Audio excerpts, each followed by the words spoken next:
It's the diet of the moment, but one exercise physiologist has slammed the popular keto diet, saying it made him look lean on the outside but obese on the inside.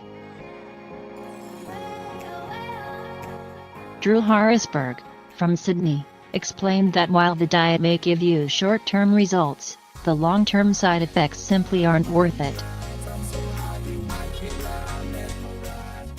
Drew said he followed the diet for a period, and quickly became totally intolerant to carbs. What is the keto diet?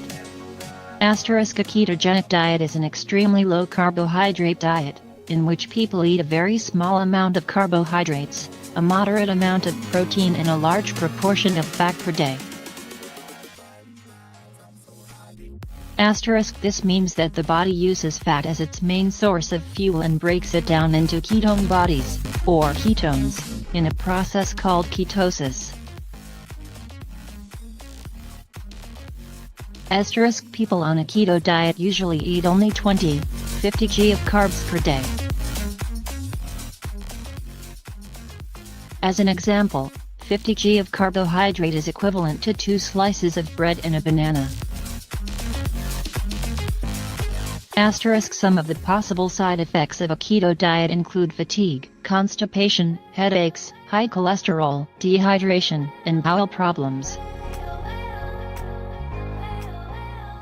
I was quick to demonize carbs as the culprit for triggering a spike in my blood sugar levels, but in actual fact I believe it was the huge amounts of saturated fat that was causing the carb intolerance and insulin resistance in the first place, Drew wrote on his Instagram profile. I believe there may be an entire population of keto people who are living in a state of impaired insulin sensitivity. Combine that with a caloric surplus and a sedentary lifestyle and they're on their way to developing pre-diabetes or even full-blown type 2 diabetes.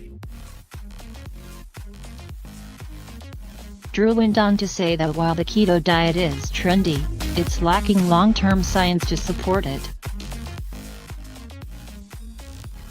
Just because you have low fasting insulin levels and stable blood sugars doesn't mean you aren't insulin resistant, he said. While Drew said he doesn't have a problem with the physiological state of ketosis, he also said he doesn't think bacon, eggs, butter and coconut oil should make the bulk of daily calories, especially when they're replacing known healthy foods like fruit and starchy vegetables. I have concerns with the modern keto diet because it's very high in saturated fat, he said. Drew said he is not denying that a low-carb approach can lead to stable blood glucose levels, reduced HbA1c, and low total insulin requirements. I followed a low-carb approach for 8 years with great results. I achieved a 70% reduction in total insulin requirements and very stable blood glucose control, he said. My point is, those biomarkers say nothing about insulin sensitivity and carb/glucose tolerance.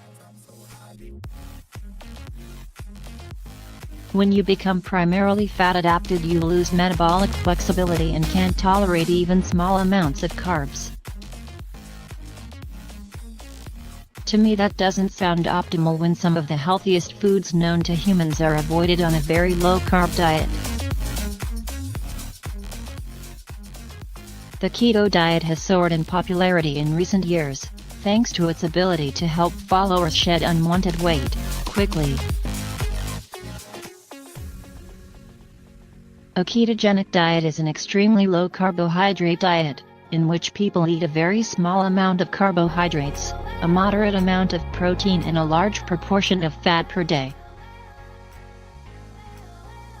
This means that the body uses fat as its main source of fuel and breaks it down into ketone bodies, or ketones, in a process called ketosis.